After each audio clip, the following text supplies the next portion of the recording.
కలెక్టర్లు అధికార దర్పం వద్దు అన్నటువంటి వార్తని హైలైట్ చేశారు. అన్నిటికన్నా ప్రజలే మనకు ముందు, సంక్షేమం, అభివృద్ధి, సుపరిపాలన మన ప్రభుత్వానికి మూలస్తంభాలు. ఏప్రిల్లో మెగా డిఎస్సి లోపాలు లేకుండా నిర్వహించాలి. మే నెలలో తల్లికి వందనం. అనకాపల్లి, రామాయపట్నంలో కొత్త టౌన్షిప్లు.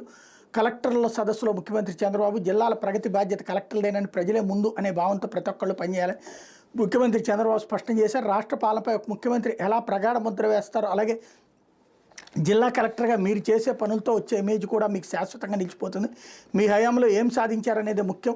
మేము కలెక్టర్లను గది నుంచి బయటికి రాలేమని అధికార దర్పం వద్దు, అన్నీ తెలుసని అహం వస్తే నేర్చుకోవడం ఆగిపోతుందని నిర్దేశించారు. సచివాలయంలో మంగళవారం ప్రారంభమైన కలెక్టర్ సదస్సులో సీఎం చంద్రబాబు కీలకోపన్యాసం చేశారన్నట్టు వార్తని హైలైట్ చేశారు. పాపం వాళ్ళకి ఆ స్వేచ్ఛ ఇస్తే కదా మనం.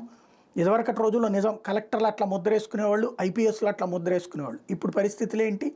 ప్రతిదీ ఎమ్మెల్యే చెప్పినట్టే నాలా, ఎమ్మెల్యేలు ఇష్టారాజ్యంగా నడవాలి. ఇంకా వాళ్ళ సొంత ముద్ర ఏం వేసుకుంటారా, లేదని వేసుకుంటే మాకు తెలిసిలో పొమ్మంటారు. అది గత రోజుల్లో అయితే సాధ్యమయ్యేది. ఈ స్టేట్మెంట్లకు బాగుంటున్నాయి కానీ ఆచరణలో సాధ్యం కానటువంటి పని. లేకపోతే